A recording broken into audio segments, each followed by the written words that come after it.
Welcome to the channel of Constant Learner. In this video, we are going to do a chapter of NCERT First Flight, and the name of the chapter is Glimpses of India. First part I already made. To see that, you have to visit a link which is given in the description box. So go for it. Let's begin part 2. हमारा part 2 कौन सा है? कुर्ग. कुर्ग क्या है? What is Coorg? Coorg is a smallest district which is इन कर्नाटका. अब ये बताया गया है कि कुर्ग में क्या क्या चीज़ फेमस है. कुर्ग के प्लांटेशन के बारे में, वहाँ के फ्लोरा एंड फोना के बारे में, यानी वहाँ पे कैसे कैसे प्लांट्स है ना, कैसे क्रीचर्स हैं, वहाँ की क्या स्पेशलिटी है, तो सब कुछ इस जगह पे बताया, इस चैप्टर में बताया गया है. बेसिकली ये प्लेस जो है वो बहुत ही ज़्यादा सुंदर है, और इस प्लेस को जो हमारे ऑथर है उन्होंने हेवन के टुकड़े से, पीस ऑफ हेवन से कंपेयर किया गया है. और इसकी मतलब ये कहाँ से, इसमें यहाँ पे जो इनहेबिटेंट्स है यानी जो लोग हैं वो कैसे हैं, वो क्या पहनते हैं, कैसा क्या उनका कल्चर है, कैसा क्या ट्रेडिशन है, वो सब इस पार्ट में बताया गया है ना. ग्लिम्पसेस ऑफ इंडिया के जो सेकंड पार्ट है उसमें सब कुछ बताया गया है. So let's begin the chapter. Coorg is a coffee country famous for its rain forest and spices. अब कुर्ग क्या एक कॉफी कंट्री बोला गया क्योंकि यहाँ पे कॉफी का प्लांटेशन ना बहुत ही ज्यादा मात्रा में होता है. फेमस है ये उसके रेन फॉरेस्ट के लिए. रेन फॉरेस्ट क्या होते हैं? यानी जंगलों के लिए. एंड स्पाइसेस, स्पाइसेस क्या होते हैं? यानी मसाले. ठीक है. Midway between Mysore and the coastal town of Mangalore sit a piece of heaven that must have drifted from the kingdom of God. अब इसकी लोकेशन क्या बताई गई है? मिडवे बिटवीन मैसूर, मैसूर और मैंगलोर के बीच में मतलब मैंगलोर के बीच में एक पीस ऑफ हेवन यानी जन्नत का या स्वर्ग का एक टुकड़ा है जो कि डायरेक्टली कहाँ से आया है? हवा में लहराता हुआ किंगडम ऑफ गॉड से आया, यानी भगवान के घर से आया है. This land of rolling hills is inhabited by a proud race of martial men, beautiful women and wild creatures. और इसको क्या बोला गया है? Land of rolling hills. यानी रोलिंग हिल्स क्या होती है? जो सीरीज ऑफ हिल्स रहती है, छोटी छोटी पहाड़ी की जो सीरीज होती है ना, एक के बाद एक के बाद एक पहाड़ियाँ, उसको बोलते हैं हम रोलिंग हिल्स. अब यहाँ पे कौन कौन रहता है? एक proud race of martial man. Martial man कौन होते हैं? मार्शियल का मतलब दे रखा है यहाँ पे having to do with war, जो वॉर वगैरह में जो लड़ते हैं ना, बहादुर लोग है ना. तो ये बोला गया है कि वहाँ पे मार्शियल मैन की रेस यानी जो लोग रहते हैं ना वो रहती है. ब्यूटीफुल विमेन्स रहती हैं और वाइल्ड क्रीचर्स है यहाँ पे डिफरेंट तरीके. कुर्ग और Kodagu the smallest district of Karnataka is home to evergreen rain forest, spices and coffee plantation. Coorg या फिर कुडागू है ना, यहाँ पे कुर्ग को मतलब अनदर नेम फॉर कुर्ग दे रखा है कुडागू. कुडागू एक कुर्ग का ही नाम है. ये एक स्मॉलेस्ट डिस्ट्रिक्ट है जो कि कर्नाटका में. ये क्या है? एवरग्रीन फॉरेस्ट और स्पाइसेस और कॉफी प्लांटेशन का घर है. एवरग्रीन फॉरेस्ट, रेन फॉरेस्ट क्या होते हैं? जो हमेशा हरे हरे रहते हैं. और रेन फॉरेस्ट इसलिए कहा जाता है क्योंकि वहाँ बहुत ही ज़्यादा मात्रा में बारिश होती है ना. And spices, as you know that कि स्पाइसेस का मतलब होता है मसाले. एंड कॉफी प्लांटेशन वहाँ बहुत ज़्यादा होता है, जो कि आपको चैप्टर की जो फर्स्ट लाइन है उसमें बताया गया है. Evergreen rain forest cover 30% of this district. और जो एवरग्रीन रेन फॉरेस्ट जो हमेशा हरे रहते हैं उन्होंने इस डिस्ट्रिक्ट का 30% को कवर कर रखा है. मतलब 30% कुर्ग जो है वो एवरग्रीन फॉरेस्ट से भरा हुआ है. During the monsoons it pours enough to keep many visitors away. लेकिन एक डिसएडवांटेज क्या हो गया कि यहाँ पे जो मानसून का महीना होता है, रेन फॉरेस्ट है, तो भाई बारिश भी जो है वो ज़्यादा मात्रा में होगी. तो उससे क्या होता है कि बहुत कम लोग विजिट यहाँ पे करते हैं ना, कि बहुत कम लोग घूमने आते हैं जब मानसून का सीजन होता है. The season of Joy commences from September and continues till March. अब सीजन ऑफ जॉय मतलब यहाँ पे लोग कब आना शुरू करते हैं? ये आते हैं सितंबर से लेके तो कंटिन्यू रहते हैं ये मार्च तक के, क्योंकि आगे बताया गया उसका reason. The weather is perfect with some shower thrown in for good measure. मतलब क्या होता है, ये सितंबर और मार्च तक ही क्यों कंटिन्यू करते हैं, क्योंकि यहाँ का जो वेदर रहता है वो एकदम परफेक्ट रहता है और वहाँ पे कम बारिश होती है। The air breathes of invigorating coffee, और जो हवा में कैसी खुशबू जो रहती है, इनवाइग्रेटिंग कॉफ़ी, यानी जो एनर्जेटिक कॉफ़ी रहती है कि नहीं, मतलब कॉफ़ी से क्या होता है, हमें एनर्जी आ जाती है कि नहीं आती है, तो वैसे ही पूरी हवाओं में जो कॉफ़ी है वो एनर्जेटिक कॉफ़ी है वो बहती रहती है। Coffee estates and colonial bungalows stand tucked under tree canopies in a prime corner. अब जो कॉफ़ी स्टेट्स है यहाँ पे कॉलोनियल बंगलोज है, यानी अच्छे बहुत शानदार से बंगलोज हैं, है ना, और वो कहाँ पर है, tucked under tree canopies in a prime corner. Tree canopies क्या होता है, फॉर एग्जाम्पल ये हमारा ट्री है ना, अब ट्री के जो एजेस रहती हैं, मतलब जो इसके कोने रहते हैं, अब उसी के अंदर आपने बहुत बार देखा होगा ये ट्री हाउस टाइप रहता है ना, तो यहीं पे ये बोला गया है कि जो ट्रीज कैनोपीज के अंडर क्या है, बंगलोज टाइप से बने हुए, वो कहाँ पे है, किस लोकेशन में, वो प्राइम कॉर्नर में। प्राइम कॉर्नर मतलब क्या होता है, बेस्ट ऑफ बेस्ट कॉर्नर, है ना, ठीक है। The fiercely independent people of Kurg are possibly of Greek and Arabic descent.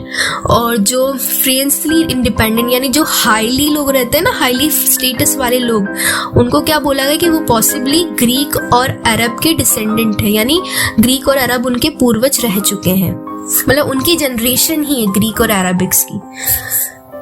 और उसका प्रूफ आपको एक स्टोरी के जरिए बताया गया है।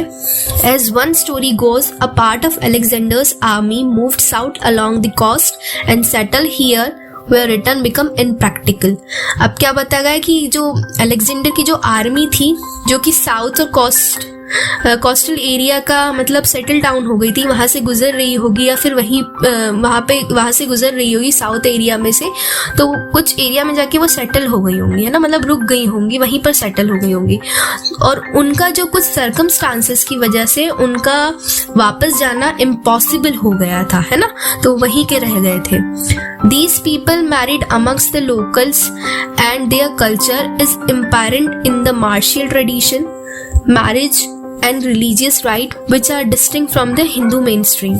अब वो लोग जो आर्मी के लोग थे, अलेक्जेंडर की आर्मी के जो लोग थे, अब वो लोग वहीं के लोकल्स में से, लोकल लोग जो वहाँ पे रहते थे, कुर्ग के लोग, उन्हीं से उन्होंने शादी कर ली, और उनका जो मार्शियल ट्रेडिशन और मैरिज रिलीजियस राइट्स जो है वो बहुत ही हिंदू मेन स्ट्रीम से बहुत अलग है। मेन स्ट्रीम क्या होता है, अ tradition which most people follow, मतलब ऐसा रिवाज जो कि बहुत ज़्यादा लोग फॉलो करते हैं, है ना, जैसे हिंदू मेन स्ट्रीम बोला गया, यानी अगर वहाँ पे 80% अगर हिंदूज होंगे तो वहाँ पे जो 20% रहेंगे वो कुर्गी लोग रहेंगे, जो कुर्ग में है ना, जो डिसेंट है ग्रीक और अरब्स के रहेंगे, वो कुर्गी लोग रहेंगे, जो कुर्ग में है ना। जो फर्स्ट प्रूफ तो दे दिया गया है कि ये लोग ग्रीक के कैसे थे, है ना, कि ये लोग ग्रीक के कैसे डिसेंडेंट थे। अब अरब से कैसे मिलते हैं वो हमें इसमें बताया गया है। The theory of Arab origin draws supports from the long black coat with an embroidered vest belt worn by the Qudavos known as kufia. It resembles the kufia worn by the Arabs and the Kurd. अब जो next है कि अरब के कैसे descendant हुए हैं वो बताया गया है कि जैसे जो अरब में जो लॉन्ग ब्लैक कोट पहनते हैं ना, वैसे ही जो ये कुर्गी ड्रेस बताया गया है। कुर्गी ड्रेस में क्या बताया गया है कि ये लोग भी क्या करते हैं, एक तरीके के ये लॉन्ग कोट पहना गया है उनके द्वारा, और इसमें जो वेस्ट बेल्ट बांधा गया है ना, इसमें क्या सम काइंड ऑफ एम्ब्रॉयडरी हो रही है, यानी कढ़ाई हो रही है, जिसको क्या नाम दिया गया है, जिसको बोला गया है कूपिया, है ना, इसको कूपिया बोला गया, जो कि सेम है, रिजेंबल्स है ना, जो कि कूफिया है ना, जो अरब्स के द्वारा या कुर्द जो रहते हैं, कुर्द ईरानियंस लोग को बोला जाता है, उनके द्वारा पहने जाते हैं, है ना। कुर्गी homes have a tradition of hospitality and they are more than willing to recount numerous tales of valor related to their sons and father. Tales of valour का मतलब क्या होता है? Story of courage and bravery usually in war, जो कि stories कहानियाँ रहती है करेज यानी साहस, ब्रेवरी यानी बहादुरी की, जो कि वॉर में होती है। और ये किन से रिलेटेड रहती है? सन्स और फादर से। तो जो कुर्गी होम्स है उनका ट्रेडिशन है हॉस्पिटैलिटी का, यानी वो लोग जैसे कोई भी गेस्ट वगैरह आता है उनको अच्छे से रिसीव करना, उनका ख्याल रखना हॉस्पिटैलिटी कहलाती है ना। तो वो लोग अच्छे से उसका ख्याल रखते हैं और सबसे ज़्यादा उनको क्या चीज़ सुनाते हैं? वो स्टोरी सुनाते हैं उनके भाई और पिता की, जो कि रिलेटेड रहती है ब्रेवरी और करेज से, है ना। ब्रेवरी यानी बहादुरी और करेज यानी साहस से, जो कि यूजुअली वॉर में सभी लोग सुनाते हैं ना, वॉर में होता ही है, ठीक है। The Coorg regiment is one of the most decorated in the Indian army and the first chief of the Indian army general Cariappa was a Coorgi. अब डेकोरेटेड का यहाँ पे क्या मतलब होता है? मोस्ट डेकोरेटेड यानी बहुत ज़्यादा ब्रेवरी अवार्ड या फिर साहस के अवार्ड किसी वॉर में जीते गए, उसका मतलब यहाँ पे ये होता है। तो जो कुर्ग रेजिमेंट है यानी टुकड़ी है जो एक आर्मी की, कुर्ग की, है ना, इंडियन आर्मी में, उसने बहुत ही ज़्यादा सबसे ज़्यादा अवार्ड्स जीते हैं ब्रेवरी के किसी भी वॉर में। और इवन दो जो इंडियन आर्मी है उसके जो फर्स्ट चीफ थे जनरल करियप्पा जिनका नाम है, वो भी एक कुर्गी थे। कुर्गी का मतलब क्या होता है? जो कुर्ग में रहने वाले होते हैं ना। Even now Kodavas are the only people in India permitted to carry fire arms without a licence. और पता है आपको कि जो कुडावूज होते हैं यानी जो कुर्गी लोग रहते हैं, कुर्ग में रहने वाले लोग, सिर्फ वही लोग इंडिया में ऐसे उनको परमिशन मिली है कि वो फायर आर्म्स यानी बंदूक वगैरह रख सकते हैं विदाउट अ लाइसेंस, बिना किसी लाइसेंस के, ठीक है। The river Kaveri obtained its water from the hills and forest of Kurg। अब जो कावेरी क्या नदी है, एक रिवर है जिसको साउथ में ना एक तरीके साउथ ऑफ गंगा माना जाता है। अब वो अपना पानी कहाँ से लेती है? कुर्ग के फॉरेस्ट और उसकी हिल से। Mahseer a large fresh water fish abound in these water. और उस पानी में एक फिश, एक स्पेशल काइंड ऑफ फिश पाई जाती है जिसका नाम है महासीर, वो सिर्फ उसी पानी में पाई जाती है ना। Kingfisher die for their catch while squirrels and langur drop partially eaten fruit for the mischief of enjoying the splash and the ripple effect in the clear water। और जो स्क्वायरल्स और लंगूर्स रहते हैं, स्क्वायरल्स क्या होती है? गिलहरी, और लंगूर्स बंदर होते हैं। वो अपना पार्शली ईटन फ्रूट यानी आधा कटा हुआ फ्रूट को मस्ती और एंजॉयमेंट में मस्ती करने के लिए और एंजॉय करने के लिए पानी में फेंक देते हैं, जिससे एक स्प्लैश का साउंड आता है, छपाक का जो साउंड आता है वो, और रिपल इफेक्ट होता है उसमें क्लियर वाटर में। रिपल इफेक्ट क्या होता है? जैसे वेव बन जाती है ना, तो उनको वो चीज़ देखना, उसको देख करके वो बहुत ही ज़्यादा इंजॉय करते हैं। Elephant enjoy being bath and scrubbed in the river by their mahouts. और एलिफेंट जो है उनको उस पानी में बात करना, स्क्रब करना बहुत ज़्यादा पसंद है ना। और वो किया किसके द्वारा जाता है? माहौल्स के द्वारा। माहौल्स क्या होते हैं? जो एलिफेंट के केयर टेकर होते हैं ना, जो एलिफेंट की देखभाल करते हैं, यानी हाथियों की देखभाल जो करते हैं। The most laid-back individual become converts to the life of high energy adventure with river rafting, canoeing, rappelling, rock climbing and mountain bike। और बहुत सारे मतलब लेड बैक का मतलब क्या होता है? जो बहुत रिलैक्स रहते हैं, जिनको कभी जल्दी नहीं होती, वो लोग भी बहुत ही ज़्यादा फ्यूरियस हो जाते हैं। उनकी मतलब बहुत जल्दी मतलब रिलैक्स से मतलब उनमें एक अलग ही तरीके की एनर्जी आ जाती है ना। जब वो एडवेंचर करते हैं, रिवर राफ्टिंग क्या होता है? एक राफ्ट रहती, बोट की तरह रहती है ना, जो पानी में चलती, किसी एडवेंचरस स्पोर्ट्स के काम आती है। कैनोइंग भी सेम एज बोट रहती है, लेकिन उसका थोड़ा शेप जो रहता है वो डिफर करता है, यानी अलग रहता है, एकदम से वो नैरो शेप में रहती है, लंबी रहती है। रैपलिंग क्या बनाया गया है? Going down a cliff by sliding down a rope. मतलब एक रोप रहती है क्लिफ के, घाटी के चोटी के नीचे जाने के लिए, है ना। एंड रॉक क्लाइंबिंग क्या होता है? किसी पहाड़ पे चढ़ना। And mountain biking. Numerous walking trail in this region are a favorite with trekker। और बहुत सारे ट्रेल्स यानी पाथ क्रिएटेड बाय वॉकिंग उस रीजन में ट्रैकर्स जो ट्रैकिंग करते हैं ना, उन लोगों के उनके लिए फेवरेट है उनके लिए, ठीक है। Birds, bees and butterflies are there to give you company. और आपको कंपनी देने के लिए कौन कौन है वहाँ पे? बर्ड्स है, बीज है एंड बटरफ्लाइज है। वो आपको कभी भी लोनली फील नहीं होने देंगे। आप इन सभी चीज़ों से आसपास से घिरे हुए होंगे, है ना। Macaws, Malabar squirrels, langurs and slender loris keep a watchful eye from the tree canopy। और मकाउस क्या होते हैं? एक तरीके के बंदर की प्रजाति होती है ना। मालाबार स्क्वायरल्स भी एक तरीके की स्क्वायरल्स होती है। लंगूर्स मंकी की एक स्पीसीज होती है। एंड स्लेंडर लॉरिस क्या करते हैं? ये सब मिलके आपके ऊपर वॉचफुल आई रखते हैं फ्रॉम द ट्री कैनोपी, यानी ट्री की एजेस से, मतलब ये आपको देखते रहते हैं। I do, however, prefer to step aside for wild elephants। और यहाँ पे ऑथर क्या बोल रहे हैं कि मैं प्रेफर करता हूँ कि मैं खुद को वाइल्ड एलिफेंट से जितना हो सके ना बचा सकूँ, क्योंकि ऑथर को हमारे यहाँ पे वाइल्ड एलिफेंट से डर लगता है। The climb to the Brahmagiri hills bring you into a panoramic view of entire misty landscape of Coorg। और जो ब्रह्मगिरी की पहाड़ी है वो आपको एकदम से पैनोरामिक व्यू देती है। पैनोरामिक व्यू क्या होता है? A view of a wide area of land, यानी उस लैंड का पूरा व्यू, है ना, मतलब हर एक चीज़ को आप देख सको, ठीक है। वो आपको पूरे तरीके से जो मिस्टी लैंडस्केप है कुर्ग के, यानी जहाँ पे ऊंची ऊंची जो खूबसूरत सी सीनरीज होती हैं, है ना, जहाँ पे हर तरफ ग्रीनरी होती है, उसको लैंडस्केप बोलते हैं, है ना। तो ब्रह्मगिरी की हिल्स आपको हेल्प करती है, पूरा पैनोरामिक व्यू देती है उन सभी मिस्टी लैंडस्केप का, है ना, जो कि कुर्ग में है। A walk across the rock bridge leads to the 64 acre island of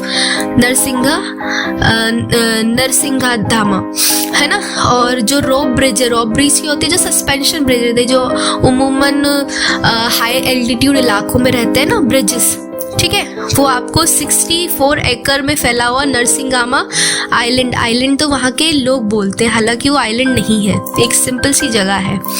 running into Buddhist monk from India's largest Tibetan settlement at nearby Bylakuppe is a bonus. और यहाँ पे एक बुद्धिस्ट मॉन्क, यानी जो ब्रह्मचारी वगैरह रहते हैं ना, बुद्ध में भिक्षु जिनको बोलते हैं, वहाँ पे इंडिया का सबसे लार्जेस्ट तिब्बतन सेटलमेंट है वो, मतलब वहाँ पे बहुत सारे लोग आते हैं और जगह का नाम दे रखा है कहाँ पे? बायलाकुप्पी। वो देखना भी मतलब एक देखने लायक जगह है। The monks in red, ochre and yellow robes are amongst the many surprises that wait to be discovered by visitors searching for the heart and the soul of India right here in Coorg। और जो monk है, red यानी लाल, ऑक्री यानी गेरुआ जो colour होता है वो, और येलो कलर के रोब्स में यानी लिबास में, वो बहुत सारे सरप्राइजेस में से एक सरप्राइज है जो कि वेट कर रहे हैं उन विजिटर्स के लिए जो heart and soul of India which is in Coorg को सर्च कर रहे हैं। बस ये चैप्टर में यही तक था। अब फैक्ट फाइल में देखते हैं कि हम कैसे कुर्ग पहुंच सकते हैं, है ना। Madikeri the district headquarter is the only gateway to Coorg. अब मदीकरी जो है एक डिस्ट्रिक्ट हेडक्वार्टर है जो सिर्फ आपको कुर्ग तक पहुंचा सकता है। The misty hills, lush forest and coffee plantation will cast a spell on you. Find a resort, coffee street or stay in the home for truly कुर्गी experience। ये आपको बताया गया है कि कुर्ग में कैसे एक्सपीरियंस आप ले सकते हो। वहाँ के रिजॉर्ट्स में, वहाँ की कॉफी स्ट्रीट्स या फिर वहाँ के घरों में आपको बिल्कुल कुर्गी तरीके का कुर्गी एक्सपीरियंस होगा, है ना। अब बाई एयर आप कैसे जा सकते हो? The nearest airport are Mangalore 135 kilometre and Bangalore 260 kilometre. सबसे नियरेस्ट, सबसे पास का एयरपोर्ट से आप अगर बाई एयर जाओगे तो आप मैंगलोर जो कि 135 किलोमीटर और बेंगलोर की डिस्टेंस दे रखी है ना। आप इस बाई एयर से ऐसे जा सकते हो। There are flights to Mangalore from Mumbai से भी मैंगलोर के लिए फ्लाइट है। And Bangalore from Ahmedabad, Chennai, Delhi, Goa, Hyderabad, Kochi, Kolkata, Mumbai and Pune. और बेंगलोर में ये जो आपको डिफरेंट स्टेट्स या शहर दिए गए हैं, आप उससे कनेक्ट करके जा सकते हो, है ना। अब बाय रेल यानी ट्रेन से आप कैसे जा सकते हो? The nearest rail heads are at Mysore, Mangalore and Hassan. सबसे करीबी कौन कौन से रेल हेड्स है? मैसूर की है, मैंगलोर की और हसन एक प्लेस है वहां की है। बाय रोड आप कैसे जा सकते हो? There are 2 routes to Coorg from Bangalore. Both are almost the same distance, around 250 to 260 kilometre. Coorg के लिए 2 रूट है ना, मतलब 2 रास्ते हैं। या तो आप बैंगलोर से जा सकते हो जो कि ऑलमोस्ट सेम डिस्टेंस पे 250 किलोमीटर से 260 किलोमीटर था। The root via Mangalore is the most frequented one, और जो रूट है मैंगलोर से वो अक्सर लोग प्रेफर करते हैं, है ना। The other route is via Nelamangala, Kunigal और चन्नेरा पटना, है ना। आप इनसे भी जा सकते हो। सो ये आपको सारे रास्ते बता दिए गए हैं। अगर वीडियो पसंद आया हो तो इसको शेयर करिएगा। Thank you so much. So ये